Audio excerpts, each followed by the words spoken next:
గుత్తి వంకాయ అంటే చాలా మందికి ఇష్టం. ఈసారి గుత్తి వంకాయ వండేటప్పుడు అల్లం వెల్లుల్లి పేస్ట్ కానీ, మసాలాలు కానీ వాడకుండా ఇలా ఉల్లి కారం పెట్టి చేయండి. తిన్న తర్వాత కడుపుకెంతో హాయిగా ఉంటుంది. చాలా చాలా టేస్టీగా కూడా ఉంటుంది.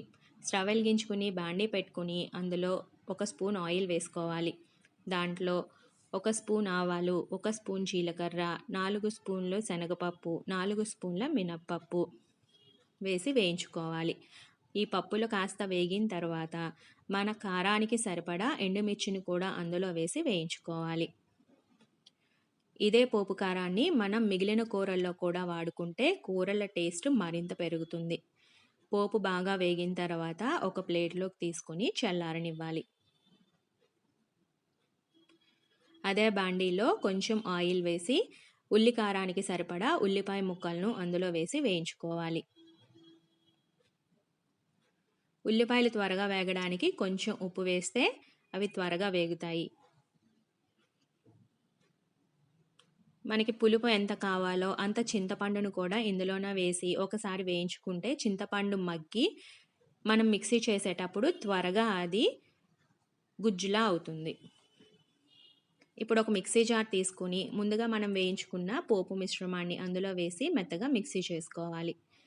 ఇలా మిక్సీ చేసుకున్న కారంని మనం కొంచెం నిల్వ చేసుకున్నాం అనుకోండి, వేరే కూరలు వండేటప్పుడు నార్మల్గా మనం బయట కొనే కారాన్ని బదులు ఈ కారం వేస్తే కూర టేస్ట్లు చాలా బాగుంటాయి. ఉల్లిపాయలు కూడా వేగిన తర్వాత చల్లారనిచ్చి మనం ముందుగా ప్రిపేర్ చేసుకున్న కారం దాంట్లో వేసి మనం కాస్త కచ్చా పచ్చాగా మిక్సీ చేసుకోవాలి. ఇప్పుడు గుత్తి వంకాయ కోసం ఇలా లేతగా ఉన్న వంకాయలు తీసుకోండి. కూర అయితే చాలా బాగుంటుంది. వీడియోలో చూపించిన విధంగా ఇలా 4 పీసులు వచ్చేటట్టు దాన్ని కట్ చేసుకోవాలి.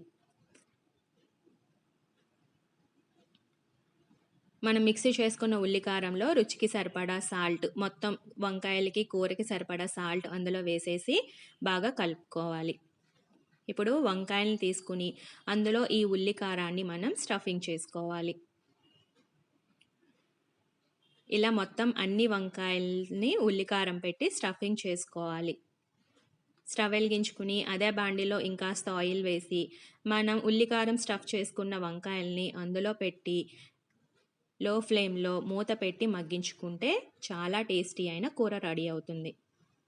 చివరలో మిక్సీలో ఉన్న ఉల్లికారం మిగులుతుంది కదా, కొంచెం వాటర్ పోసి దాన్ని కూడా అందులో వేసేసుకున్నాం అనుకోండి, ఆ వాటర్కి ఆయిల్కి వంకాయలు మగ్గిపోతాయి.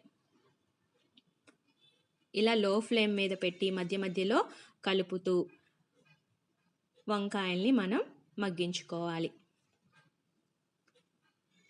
ఎంతో టేస్టీ అయిన ఉల్లికారం రెడీ. లైక్ చేయండి, షేర్ చేయండి, ఛానల్ని సబ్స్క్రైబ్ చేయండి. Thank you.